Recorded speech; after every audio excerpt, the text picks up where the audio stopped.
हिमाचल प्रदेश में एक बार फिर भारी बारिश का दौर शुरू हुआ है। बीते 36 घंटों में प्रदेश में बारिश और लैंडस्लाइड में 6 लोगों की मौत हुई है, जबकि जगह जगह 3 नेशनल हाईवे सहित 398 सड़कें बंद हो गई है। वहीं 682 बिजली ट्रांसफार्मर और 151 पेयजल योजनाएं हैं।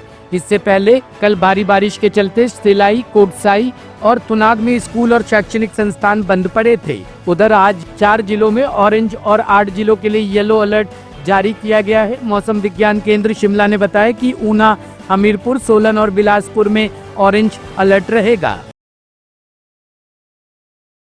23 तक औपचारिक रूप से चल रही है। तो आज लेकिन भारी बारिश अपर रीचेस में निर्मंड में होने की वजह से दिन में यात्रा को स्थगित रखा और जो लोग जिस कैंप में थे वहीं पे रोका गया।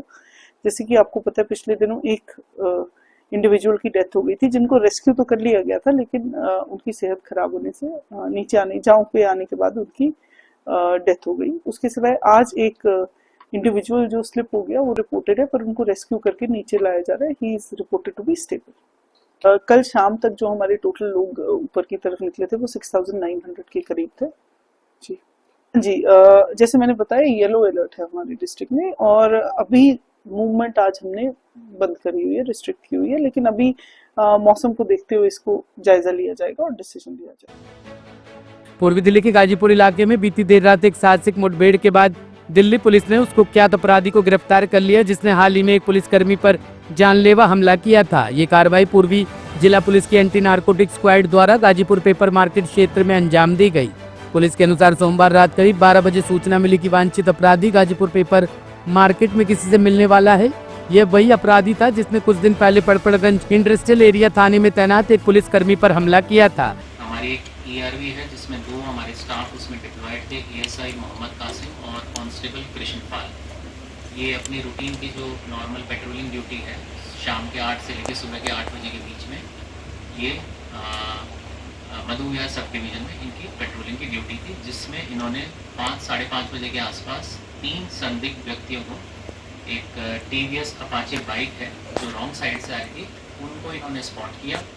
स्पॉट करके इन्होंने चेज करके उन गाड़ी को रुकवाया।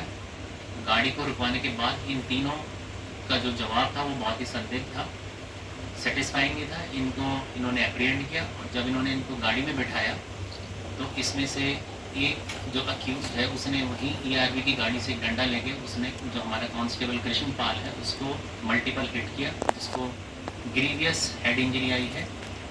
इसके बाद इसके जो दोनों साथी थे इन्होंने जो हमारा ASI मोहम्मद कासिम है उसको न्यूट्रलाइज किया और उसके बाद ये वहाँ से भागने में कामयाब हुए। भागते वक्त इन्होंने जो हमारा कांस्टेबल कृष्णपाल है इसका मोबाइल था वो इन्होंने रॉब किया। इसका जो पर्स था जिसमें पैसे और उसके डॉक्यूमेंट थे वो इन्होंने रॉब करके वहाँ से भाग गए।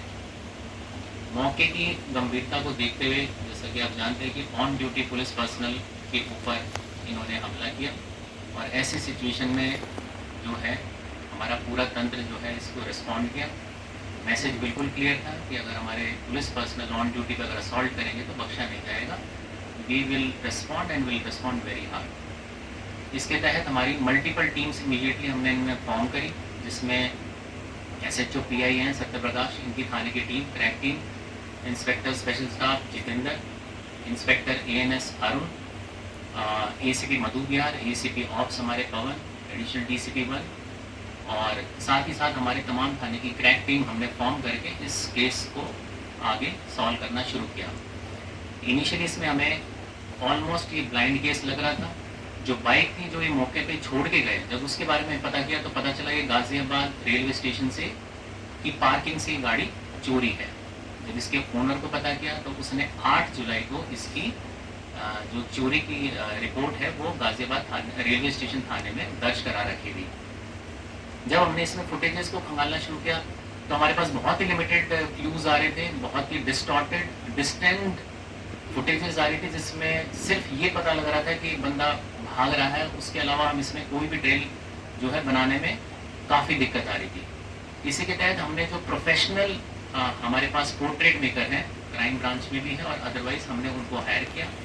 जो हमारे दोनों इंजर्ड कांस्टेबल कृष्णपाल और ASI मोहम्मद कासिम, इनकी जब इनको हॉस्पिटल से डिस्चार्ज किया तो इनसे इनकी पोर्ट्रेट बनाई गई। पोर्ट्रेट से हमें कुछ क्लूज मिलना शुरू हुए। साथ ही साथ जो हमारे ईस्टर्न रेंज, गाजियाबाद, नोएडा और खासकर जो नेबरिंग हमारे एरियाज है, वहाँ पर जितने भी रिसेंट में जो क्रिमिनल्स रिलीज हुए हैं, जिनकी मॉडस ऑपरेंडी इससे मिलती जुलती है, प्लस जो हमने पोर्ट्रेट हमारे पास थी, इसके तहत हमने इस केस को खोलना शुरू किया। हमारी ऑपरेशनल टीम ने इसमें इन्फॉर्मर्स का जो हमारा एक नेटवर्क है उसको इनिशिएट किया गया और 24 घंटे बाद हमें पहली लीड मिलती है, जिसमें ये जो संदिग्ध बाइक है जिसको 8 जुलाई को चोरी किया गया था, इसकी मूवमेंट हमें 12 जुलाई को MS पार्क, सीमापुरी और नंदनगरी के आसपास दिखाई दी। जब इस मूवमेंट को हमने ट्रेस किया और हमने ये एस्टेब्लिश कर लिया कि वही बाइक है, तो हमने अपनी सर्वेलेंस इस पूरे एरिया में माउंट की। तकरीबन 100 हमारे पुलिस पर्सनल्स थे जिन्होंने इस पूरे एरिया को राउंड अप कर रखा था। इसके जितने भी इंपॉर्टेंट फुटफॉल्स थे उसको हम मॉनिटर कर रहे थे। 48 घंटे की जो हमारी कंटिन्यूस नॉन स्टॉप सर्वेलेंस से हमें एक पॉजिटिव लीड मिली। उस लीड के आधार पर हमने एक बंदा है इसमें जिसको हमने एप्रीहेंड किया, जो 12 जुलाई को इस गाड़ी को चला रहा था। जब उसको उठाया, उसको इंटरोगेट किया, तो उसने बताया कि इसने ये जो व्हीकल है एक खेमचंद नाम का व्यक्ति है उससे इसने ली है। ये खेमचंद और ये जो संदिग्ध व्यक्ति जो हमें मिला था, इनकी मतलब जो संदिग्ध व्यक्ति मिला था इसका नाम अनीश है। इसकी इंटरोगेशन से पता चला कि जो खेमचंद नाम का व्यक्ति है जिसने इसको बाइक दी थी उस दिन चलाने के लिए 12 तारीख को, इसको ये ड्रॉप करके आया है और प्लस इसको ये धासना जेल में मिला था। इसके बाद हमने जो है अपनी लोकल इंटेलिजेंस और टेक्निकल सर्वेलेंस माउंट की और 31 तारीख की रात्रि को हमारे पास ये कॉन्क्रीट इन्फॉर्मेशन आई कि इसमें जो मेन हमारा वांटेड है जिसका नाम खेमचंद है, उसकी मूवमेंट हमारे डिस्ट्रिक्ट खासकर जो गाजीपुर एरिया है, पेपर मार्केट एरिया, उस तरफ आएगी। इसकी मंशा थी वापस से रॉबरी या स्नैचिंग करना। इस इंफॉर्मेशन के बाद हमारी ऑपरेशनल टीम ने प्रॉपर ट्रैप लगाया। ट्रैप लगाने के बाद जब इसकी मूवमेंट को हमने स्पॉट किया तो इसको सरेंडर करने के लिए कहा। जब इसने सरेंडर नहीं किया तो इसने जवाबी कार्रवाई, इसने बेसिकली जो हमारा वांटेड खेमचंद है, इसने हमारी पुलिस पार्टी पे फायर किया। टोटल इसने 4 राउंड फायर करे, जिसमें से 2 जो राउंड है वो हमारे हेड कांस्टेबल अमित और हेड कांस्टेबल सनोज है ऑपरेशनल टीम के, उनको हिट किया। गनीमत ये थी कि उन्होंने बुलेट प्रूफ जैकेट पहन रखी थी।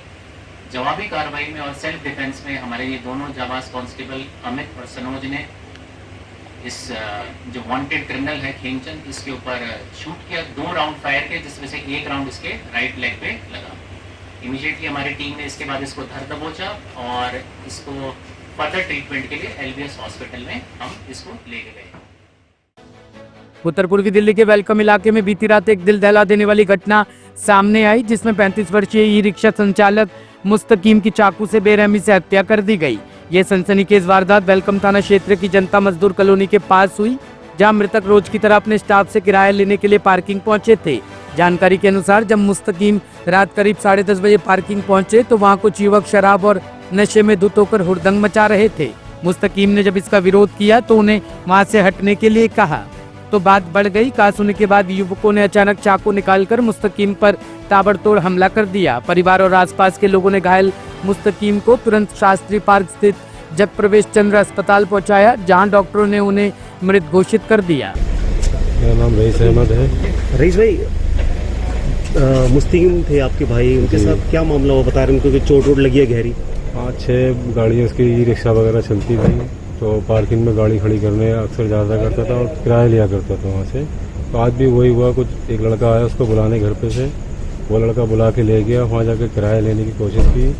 4-5 लड़के आए, समझे जी, कॉलोनी के ही लड़के थे वो, और उन्होंने आके ताबड़तोड़ चाकू उनसे बरसाना शुरू कर दिए। इसमें कि एक लड़का वहीं पार्किंग में जो रहते थे, उन्होंने बहुत कोशिश करी बचाने की, बचाया भी, लेकिन वो चाकू इतने गहरे मारे वो नहीं बच पाया। तो ये अच्छा, क्या रीजन रहा है? रीजन क्या निकल कर आया, कुछ पता चला आपको? कुछ नहीं, बस ये यहाँ बस बहुत कुछ होता है यहाँ पे, नशा, ये सब लड़के आवारागर्दी, यही सब करना आम बात है यहाँ पे। चाकूबाजी, गोली चलाना, ये सब आम है। मुस्तकीम क्या करते हैं भाई? ये ई-रिक्शा वगैरह चलवाते थे। जहाँ ये वारदात हुई है वो कोई जगह, कोई पार्किंग है क्या है? हाँ, पार्किंग है वो। अच्छा, पार्किंग एरिया, तो वो वहाँ पे शराब पी रहे थे उस समय? हाँ, जानकारी यही मिली है कि उसके चाकू लग गए। अच्छा, कितने लोगों ने मारे, कुछ 3 लोगों ने। अच्छा, क्या कर रहे थे यहाँ पर उस वक्त जब ये हादसा हुआ उनके साथ? जब मुझे खबर मिली तो मैं आया तो यहाँ से ले जा चुके थे मुस्तकीम को। अच्छा अच्छा, आप कौन सा इलाका है? जनता मजदूर कॉलोनी। अच्छा, क्या करते थे मुस्तकीम? मुस्तकीम की गाड़ियाँ चलती थी, आप कितनी मदद की लगभग? लगभग उनकी 35 से 40। ऐसे कैसे देखते हो कि पास में ही पुलिस बूथ है, उसके बावजूद भी हत्या जैसे? देखो जी, पुलिस बूथ अपनी जगह है, ठीक है, मगर ये तो काम हो ही रहा है, होता रहता है, ठीक है। कभी कुत्ते के चक्कर में, कभी किसी के चक्कर में, कुछ ना कुछ तो होता ही रहता है। अब देखो पुलिस नाकाम है इस इलाके में, बट अब ये तो आप खुद जानते हो, मैं अपने शब्द क्या बोल सकता हूँ। ब्यूरो रिपोर्ट, टीम तफ्तीश न्यूज।